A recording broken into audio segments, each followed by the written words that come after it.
This is the last video for the week, and it's on the book of Daniel.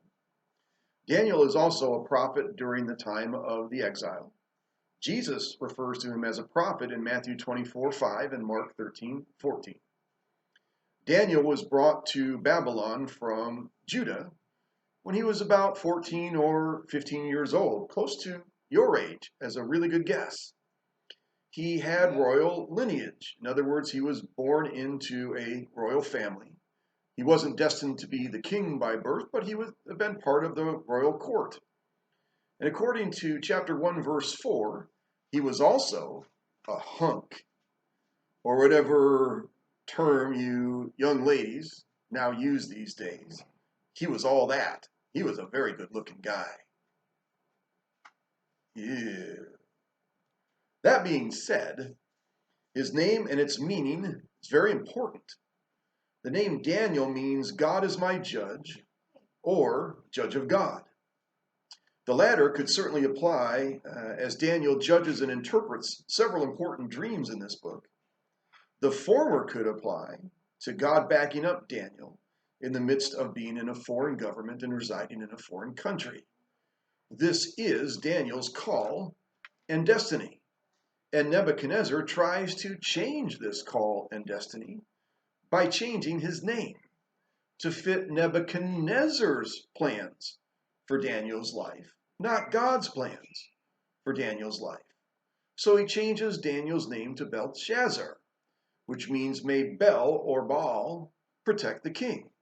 This is extremely ironic because Nebuchadnezzar attempted to have Daniel protect him and his kingship by prophesying under the power of Bel or Baal, a Babylonian god.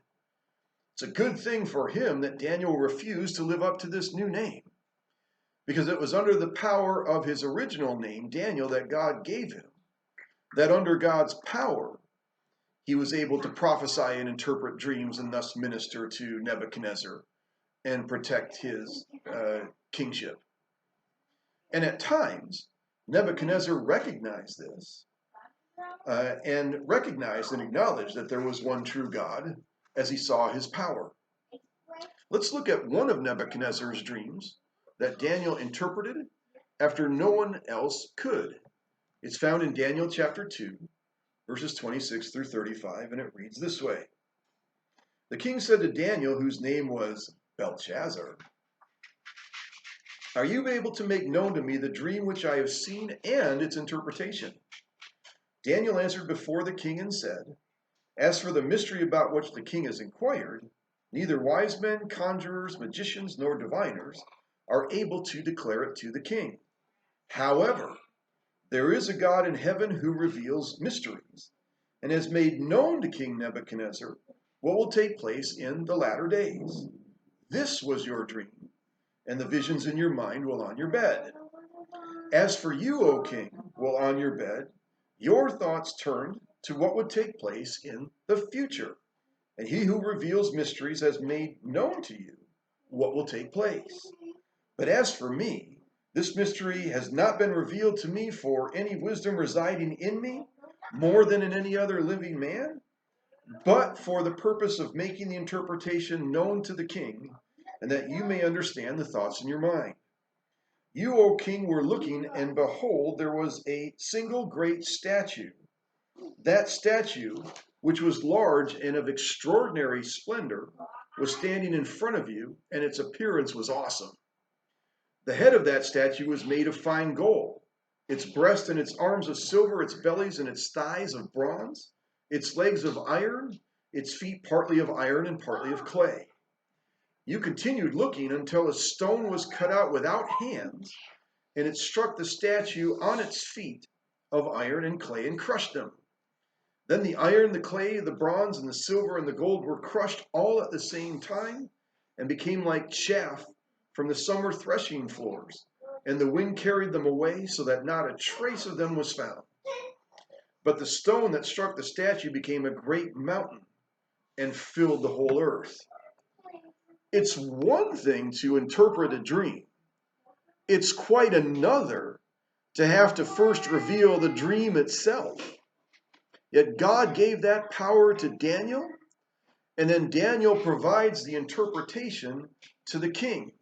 It's found in verses 36 through 47. This was the dream, and now we will tell its interpretation before the king. You, O king, are the King of kings, to whom the God of heaven has given the kingdom, its power, its strength, and the glory. And wherever the sons of men dwell, or the beasts of the field, or the birds of the sky, he has given them into your hand, and has caused you to rule over them all. You are the head of gold. After you there will arise another kingdom inferior to you, then another kingdom of bronze, which will rule over all the earth. Then there will be a fourth kingdom as strong as iron, insomuch as iron crushes and shatters all things. So like you that breaks in pieces, so like iron it breaks in pieces and will crush and break all those before it in pieces. In that you saw the feet and toes partly of potter's clay and partly of iron, it will be a divided kingdom. But it will have in it the toughness of iron, insomuch as you saw the iron mixed with common clay. As the toes of the feet were partly of iron and partly of pottery, so some of the kingdoms will be strong, and part of it will be brittle. And in that you saw the iron mixed with common clay, they will continue with one another. In the seed of men, they will not adhere to one another, even as iron is not combined with pottery. In the days of those kings, the God of heaven will set up a kingdom which will never be destroyed. And that kingdom will not be left for another people. It will crush and put to an end all these kingdoms, but it will in self will endure forever.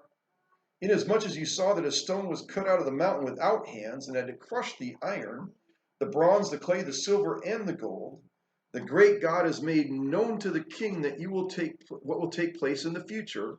So the dream is true, and its interpretation is trustworthy. Then King Nebuchadnezzar fell on his face and did homage to Daniel, and gave orders to present to him an offering and fragrant incense.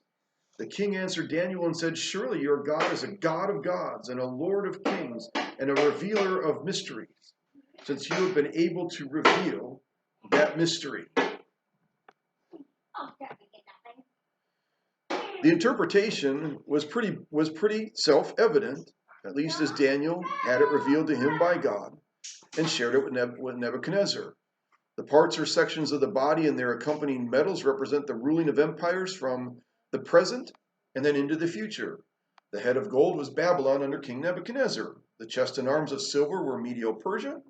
The belly and thighs of bronze were the empire of Greece, followed by the legs of iron, which was the empire of Rome, and then the feet of iron and clay, which was Rome and others.